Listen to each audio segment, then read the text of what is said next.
they have done it. So the universe was hatched from a cosmic egg, or conceived in the sexual congress of a mother god and a father god, or was a kind of product of the creator's workshop, perhaps the latest of many flawed attempts.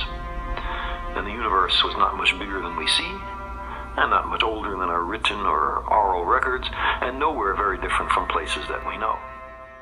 It is evident. Our time is burdened under the cumulative weight of successive debunkings of our conceits. And on top of all this, we're making a mess of our planet and becoming a danger to ourselves. The trapdoor beneath our feet swings open. We find ourselves in bottomless freefall.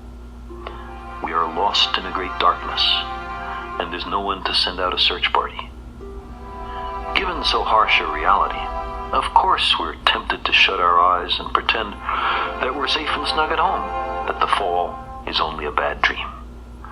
Once we overcome our fear of being tiny, we find ourselves on the threshold of a vast and awesome universe that utterly dwarfs, in time, in space, and in potential, the tidy anthropocentric proscenium of our ancestors. We gaze across billions of light years of space to view the universe shortly after the Big Bang and plumb the fine structure of matter. We peer down into the core of our planet and the blazing interior of our star. We read the genetic language in which is written the diverse skills and propensities of every being on Earth. We uncover hidden chapters in the record of our own origins. We invent and refine agriculture, without which almost all of us would starve to death. We create medicines and vaccines that save the lives of billions. We communicate at the speed of light and whip around the Earth in an hour and a half.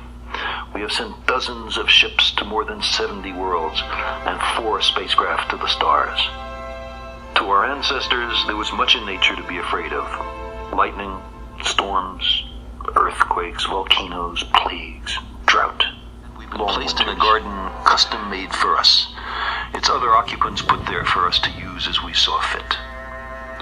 There is a celebrated story in the Western tradition like this, except that not quite everything was there for us. There was one particular tree of which we were not to partake, a tree of knowledge. Knowledge and understanding and wisdom were forbidden to us in this story. We were to be kept ignorant. But we couldn't help ourselves. We were starving for knowledge, created hungry, you might say. This was the origin of all our troubles. In particular, it's why we no longer live in a garden. We found out too much. So long as we were incurious and obedient, I imagine, we could console ourselves with our importance and centrality, and tell ourselves that we were the reason the universe was made.